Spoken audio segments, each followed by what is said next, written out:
It's really great to have you at our place. We've been, over the last 4 Sundays, been talking about the traditions of Christmas. We started with talking about Santa, we then looked at Christmas trees, and we looked at Christmas lights, and we talked about where all these different things come from. I wanted to start today by talking about Christmas gifts. And that's why I've got this Gray Nichols cricket bat that I received for my 40th birthday. Now, there is a correlation between this and Christmas for me. You see, as a kid, I don't know, were you one of the popular kids at school? I wasn't. But I was pretty sure if I could play Test cricket for Australia, that'd help. And I was convinced that what I needed to do in order to do that was get a Gray Nichols twin scoop. Did anyone own a Gray Nichols twin scoop? They were rare and expensive. And for me, Christmas was this magical time where there's this promise that finally you would get what you wanted. And I was looking forward to. Did anyone have memories of that, like where you really wanted something for Christmas? Did you get the thing you really wanted? Well, I do feel, because I'm now a parent and now a grandparent. This is our first Christmas with our grandsons. Very exciting. I do feel sorry for my parents because they tried really hard. They didn't have heaps of money. And they did know clearly what I needed for Christmas. But all they could afford was the All-Pro cricket bat from Kmart. The polyarmour, the white things that last about one session in the nets. And so I did what all mature children do when they don't get what they want at Christmas. And I burst into tears. And for me, and I think for all of us, there can be this picture that Christmas is this moment where you get, what you want, where you have the perfect family and everything comes together, and there's this sort of forlorn hope of Christmas. So I would often tell this story. And then on my 40th birthday, my wife and kids went shopping. And they got me a size 6 Gray Nichols cricket bat for my 40th birthday, and that meant a lot. The thought meant a lot, but by then it was a little too late for my cricket career. In a minute, I've got another Christmas present I want to show you. But what we've been doing is tracking the history of how we got the Christmas traditions we got, and do you know that giving gifts the way we do isn't actually a Christian tradition? It hasn't been passed down from the last 2,000 years. Really, initially, for the first 1,500 years at Christmas time, the major focus was not actually on Christmas. There was a St. Nicholas Day, and then there's a feast of what they call the Epiphany. And on both those days, either side of what we now call Christmas, they would mainly give money to the poor or give gifts to the poor. It was around about the 17 and 1800s that we invented Christmas giving, and there was actually about 5 different factors that went into it. One was, for the first time, they invented factories, and there was the Industrial Revolution, and all of a sudden you could buy mass-produced stuff, and so they could advertise mass-produced stuff. And kids could say, I want that for Christmas. It didn't have to go to the local craftsman to make it. And so the Industrial Revolution changed the way we think about Christmas. In addition to that, because of the Industrial Revolution, there was a rising middle class and more people had a bit of money. In addition to that, there was a whole movement called the Romantic movement, where they would talk about how the ideal life would be and the ideal family would be. And that was expressed primarily through the work of an author by the name of Charles Dickens and his ideal family Christmas. But it wasn't So people started giving one another gifts. But it didn't really kick into gear, you might be surprised to learn, until the 20th century and the advertising industry got hold of it. And in fact, what happened was the advertising industry learnt they could make a lot more money out of you if they could tap a deep human need and associate it with their product. You notice how Coca-Cola never sells you on fizzy water or fizzy sugar water. They're always selling you on, what do you think a Coke ad is actually selling? Friendship, fun, what? A lifestyle. You can see most successful ads aren't ever actually talking about their product. They're trying to tap deep human needs and telling you if you have a Gray Nichols cricket bat, you will be popular. And the advertising industry helped us connect this deep sense of stuff with who we are. And for many of us, we so easily fall into the trap. You know, someone once did some work and found that if we actually got to a point where we were satisfied largely with stuff that works and stuff that wasn't so attached to our identity, our economy would fail overnight. Our economy needs you to want stuff you don't need and to buy it for prices you can't afford in order to make other people rich. There is another story in my family about Christmas. My dad used to tell this story, but he would never wave this around because it was too precious. But this is a really precious gift. It may not look like much. I don't know if you're one of are you the youngest in your family? Anyone here the youngest in your family? Did you experience some of your older siblings leaving home and sort of feeling a bit left behind or something? My Auntie Rosie loved her big brother Mel. She looked up to him. She was about 6 and he was about 18. He left from where they lived in Gosford, went down to Sydney and began a jewellery apprenticeship. And she didn't have a lot of money and she wanted to give him the perfect gift. You see, one of the things about consumerism, it's about what we want, and it tries to build wants in you that will meet advertisers' objectives. But she didn't really know what he wanted, and even though she didn't know what he wanted, she probably couldn't have afforded it anyway. She actually had no money. So she went to the local tip, and because she genuinely had no money. And she was kind of hoping for some miracle that someone might have put a Gray Nichols cricket bat on the... But the way Dad tells it, my understanding is she looked around and just couldn't find anything that would tell her big brother that she loved him.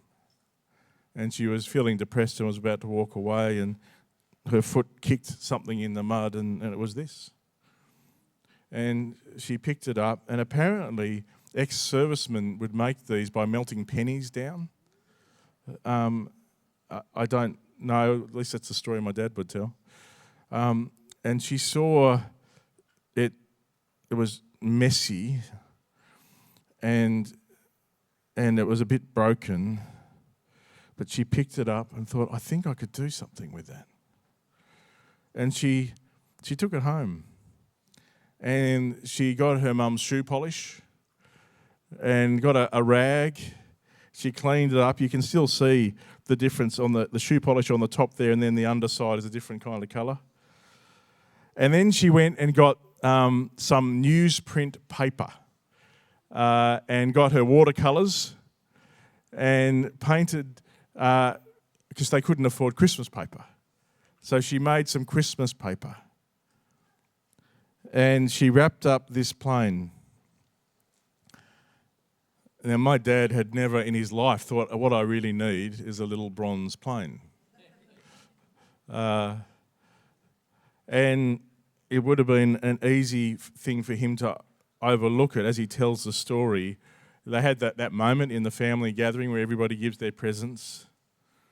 And Rosie hadn't been able to give a present to anybody. And she was kind of sitting there quietly, and in the end she plucked up courage, went to her room and bought this gift out covered in newsprint and running watercolour paint, and sort of held it up to her big brother and said, "It's not very good." And at that moment, my dad had a choice. You see, he could see the gift for what he wanted, or he could see the gift for what it meant. And he opened the gift. And he looked into his little sister's eyes. And he knew this wasn't a plane. This was the symbol of a little sister's love. And this cost a lot of energy and time and heartache and worry. And this symbol became one of my dad's most precious possessions. He passed away a couple of years ago, but this was still sitting on the mantelpiece at home. I actually think, our culture has shaped the way we think about Christmas gifts, but there's something about rediscovering what Christmas gifts are about. It is true, gift giving is awkward. And in our culture, families often are looking for ways to make it a little less awkward. So we might agree not to give each other gifts. Because part of the challenge can be, you're worried, aren't you? Like if someone gives you an expensive gift and you don't give them any, then it feels like there's something wrong, or we might organise a secret Santa so people can really get what they like, or we might agree to go for the generic things, the cards or the gift vouchers. You see, the Christian approach to gift giving is all about the giving.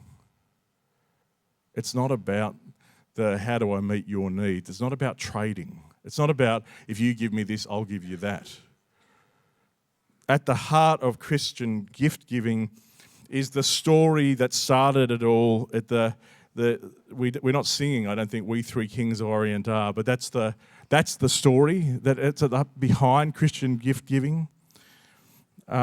Because in Matthew chapter 2, we see these wise men, and we think that people talk about them being three wise men, but we've got no idea. What we do know is that they gave three gifts. And one of the things you may not be aware of is those three gifts were deeply symbolic. One of the things that's important to understand is they weren't exchanging gifts with Jesus and Mary and Joseph. They came just to give gifts. As I said, Christmas is about the giving and not necessarily about the getting. And those three gifts, gold was the symbol of a king. And sadly, we see that the White House is being redecorated recently, but that's a whole other discussion. But gold is a symbol that you would give gold to a king. Frankincense was like a special kind of incense that was used in worship. And that's what you would give to a god. And then myrrh. It was a pretty almost macabre gift to give to a little baby. Because myrrh was what you would wrap dead bodies with. And that right at the start of the story is this picture of how things are going to end. But for Christians, there is an ultimate gift that if you can believe it's true, you actually don't need the Gray Nichols cricket bat. You don't need the gift that meets your needs because your needs are met. Ray read to us this passage. We've actually got documents that are older than the first Christmas. Documents from about 50 to 70 years before Jesus actually turns up. We've got the paper of this book of Isaiah and this promise that was written hundreds of years before he turned up. And this is the ultimate Christmas gift. For to us a child is born, to us a son is given, and the government will be on his shoulders, and he'll be called Wonderful Counselor, Mighty God, Everlasting Father, Prince of Peace. And towards the end of his life, Jesus said, I've got a gift for you. These are his exact words. Peace. Peace I leave with you, my peace I give you. I don't give as the world gives. Don't let your hearts be troubled and don't be afraid. The promise of Christmas is the gift that in the midst of the darkness, in the midst of the Christmases where you don't get the Gray Nichols cricket bat, or as we've seen recently, in the midst of much darker things, that ultimately the promise of Emmanuel, which means God with us, means no matter what your history's been, no matter what your year's going to be, the promise of Christmas is you don't have to do it alone. And you can find peace in the midst of the complications. You can find light in the midst of the darkness. And if that's true, then that changes how we think about gift giving. It's not about trading. It's not about worrying about, what you're going to get. The Apostle Paul writes, quoting Jesus, that it's more blessed to give than to receive. Jesus himself says, if you love people who love you, there's no credit in that. He says, no, your job is to love people that you find the hardest to love and to be generous to them. And he actually says, copy God, the way he looks out for people no matter how they're doing and no matter how he pours out blessing on everybody. And he says, give and it'll be given to you. A good measure, pressed down, shaken together and running over. Live lives of generosity. Yeah, Christmas can be a bit inconvenient, and chances are this Christmas, if you're part of an extended family gathering, you're probably going to get gifts you don't want. But I'd encourage you to look into the eyes of the giver. And I'd encourage you not to go for the shortcuts, but to work out what does it mean to live a life of generosity, not just at Christmas, but all the time, to the extent that you know you've already received the best gift at Christmas time. Is it okay for me to pray? Jesus, help. We all know Christmas can be complicated. And we have seen the worst of humanity this time last week. We've also seen the best of humanity this time last week. And we know that your light shines in the darkness. And you invite us to live generous lives just as you gave your life.